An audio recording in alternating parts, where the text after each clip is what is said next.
A Long Walk to Water, Chapter 7. Southern Sudan, 2008. Naya sat on the floor. She reached out and took her little sister's hand.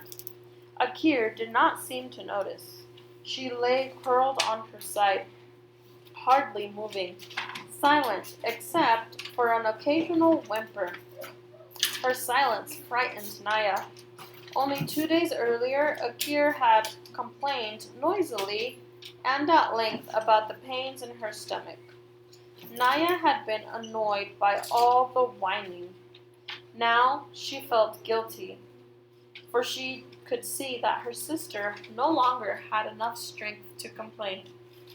Naya knew many people who suffered from the same illness, first cramps and stomachache, then diarrhea, sometimes fever too. Most of the adults and older children who fell ill recovered at least enough to work again, although they might continue to suffer off and on for years. For an elderly and for small children, the illness could be dangerous. Unable to hold anything in their systems, many of them starved to death, even with food right in front of them. Naya's uncle, the chief of their village, knew of a medical clinic a few days walk away. He told Naya's family that if they could take Akir there, doctors would give her medicine to help her get better. But a trip like that would be very difficult for Akir. Should they stay at the camp and let her rest so she might heal on her own? Or should they begin the long, hard walk and hope they reached help in time? Southern Sudan, 1985. The walking began again. Salva shook with terror inside and out. He clung to Uncle like a baby or a little boy, hanging on to his hand or shirt tail when he could, never letting Uncle get farther than an arm's length away. He looked around constantly. Every moment in the grass was a lion stalking. Every stillness a lion waiting to spring. Mariel was gone, vanished into the night. He would never have wandered away from the group on his own. His disappearance could mean only one thing: lion. A lion had been hungry enough to approach the group as they slept. A few men had been keeping watch, but in the dark of the night, with the wind rippling through the long grass, the lion could easily have crept close without being seen. It had sought out prey that was small and motionless, Mariel sleeping, and it had taken him away, leaving only a few splotches of blood near the path. If it hadn't been for Uncle, Salva might have gone crazy with fear. Uncle spoke to him all morning in steady, low voice. Salva, I have a gun. I will shoot any lion that comes near. Salva, I will stay awake tonight and keep watch. Salva, we will soon be out of lion country. Everything will be all right. Listening to Uncle, hurrying to stay close to him, Salva was able to make his feet move despite the cold terror throughout his whole body. But nothing was all right. He had lost his family, and now he had lost his friend as well. No one had heard any screaming in the night. Salva hoped with all his heart that the lion had killed Mariel instantly, that his friend hadn't had time to feel fear or pain. The landscape grew greener. The air smelled of water. The Nile, Uncle said. We will soon come to the Nile River and cross to the other side. The Nile, the longest river in the world, the mother of all life in Sudan. Uncle explained that they would come to the river at one of its broadest stretches. It will not even look like a river. It will look like a big lake. We will spend a long time crossing to the other side. And what is on the other side? Salva whispered, still fearful. Desert, Uncle answered. And after that, Ethiopia.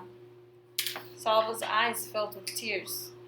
Mariel had been right about Ethiopia. How I wish he were here so I could tell him I was wrong. Salva stood on the bank of the Nile.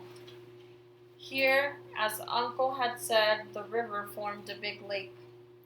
The group would cross the Nile in boats, Uncle said. It would take a whole day to reach the islands in the middle of the lake, and another day to go to the far shore. Salva frowned. He saw no boats anywhere. Uncle smiled at Salva's puzzled expression. What, you didn't bring your own boat? He said. Then I hope you're a good swimmer. Salva lowered his head. He knew that Uncle was teasing, but he felt so tired. Tired of worrying about his family, tired of thinking about poor Mariel, tired of walking and not knowing where they were going. The least Uncle could do was tell him the truth about the boats. Uncle put his arm around Salva's shoulders. You'll see, we have a lot of work to do. Salva staggered forward with yet another enormous load of reeds in his arms. Everyone was busy. Some people were cutting down the tall papyrus grass by the water's edge. Others, like Salva, gathered up the cut stalks and took them to the boat builders. Among the group were a few people whose home villages had been near rivers or lakes. They knew how to tie the reeds together and weave them cleverly to form shallow canoes. Everyone worked quickly, although there was no way of knowing whether they had to hurry or not. No way of knowing how near the war was. The fighting could be miles away, or a plane carrying bombs could fly overhead at any moment. It was hard work running back and forth between those cutting and those weaving. But Salva found that the work was helping him feel better. He was too busy to worry much. Doing something, even carrying big, awkward piles of slippery reeds, was better than doing nothing. Every time Salva delivered a load of reeds, he would pause for a few moments to admire the skills of the boat builders.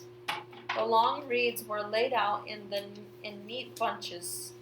Each end of a bunch would be tied together tightly. Then a bunch of reeds was pulled apart in the middle to form a hollow, and the two sides were tied all along their length to make a basic boat shape. More layers of reeds were added and tied to make the bottom of the boat. Salva watched, fascinated, as little by little the curve of a prow and the low sides grew from the piles of reeds. It took 2 full days for the group to build enough canoes. Each canoe was tested. A few did not float well and had to be fixed. Then more reeds were tied together to form paddles. At last, everything was ready. Salva got into a canoe between Uncle and another man. He gripped the sides of the boat tightly as it floated out onto the Nile. Chapter 8.